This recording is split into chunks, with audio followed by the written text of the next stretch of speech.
आज जो हमारा सेक्शन होगा वह होगा what is the basic difference between read and do. तो आज हम जानेंगे कि रीड और डू में अंतर क्या है, इन दोनों के बीच में क्या है, अंतर क्या है, इसके बारे में हम चर्चा करेंगे। और बहुत सारे स्टूडेंट्स के इसके बारे में पता होगा, अगर नहीं पता तो आप शुरू से लेकर लास्ट तक बने रहो, क्योंकि ये सब छोटी मोटी पॉइंट्स आपको आना चाहिए। इंग्लिश सीखने जा रहे हो तो सबसे पहले छोटी मोटी पॉइंट्स पे क्लियर कर लो। आप कई बार इंटरव्यू में गए हो, हमने भी इंटरव्यू दिया तो उसमें हमसे यही पूछा गया था, जब मैं पढ़ाने गया था, एक इंग्लिश मीडियम स्कूल था, मैं वहां गया तो मुझसे यही पूछा गया था रीड और डू में अंतर क्या होता है। तो मैंने वहां बड़े अच्छे तरीके से इसको जवाब दिया। तो मैंने सोचा कि मेरे दिमाग में आया, मैंने कहा ये छोटा सा भले से है लेकिन ये बड़ा ही खतरनाक टॉपिक है।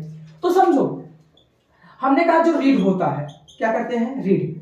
रीड मतलब क्या होता है, पढ़ना, ठीक है। और डू मतलब क्या होता है, करना। सब जानते हैं रीड मतलब क्या होता है और डू मतलब क्या होता है, करना। और इसका मतलब क्या होता है, पढ़ना। तो आपको ये इसका मतलब क्या है, इसके दोनों में अंतर क्या है, इसके बारे में हम चर्चा कर लेंगे। तो देखो, आपको जो ये रीड है, क्या है, रीड मतलब क्या होता है, पढ़ना, और डू मतलब होता है करना। तो जब आप एलकेजी या यूकेजी से आप पढ़ाई करते हो और क्लास 12 तक, कितने तक, क्लास 12 तक आप क्या करते हो, पढ़ते हो, ठीक है।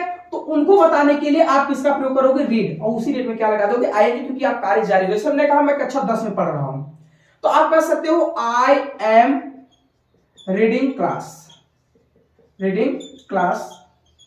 I am reading class 10th। मैं कक्षा 10 में पढ़ा तो I am reading class 10th, ठीक है। तो आप जब 12th तक हो तो वहां आप क्या लिखाओगे, आप वहां रीड का प्रयोग करोगे। लेकिन उसके ऊपर जैसे ही जाते हो तो आप पढ़ते नहीं मेरे अल्लाह, आप वहां करते हो।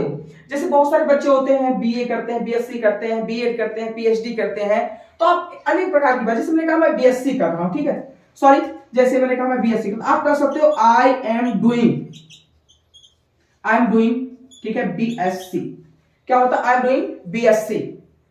तो आप अनेक प्रकार की चर्चा कर सकते हो। तो आप जब भी कोई चीज करो, जैसे मैंने कहा मैं बीए कर, आई एम डूइंग बीए, मैं एलएलबी कर, आई एम डूइंग एलएलबी, ठीक है। और उसके बाद अगर कोई कोर्स करो, जैसे I am doing a course, किसी प्रकार का आप जब कर रहे हो तो आप वहां किसका प्रयोग करोगे, डू का। और जब आप क्लास 12 तक हो तो वहां किसका प्रयोग करोगे, रीड का।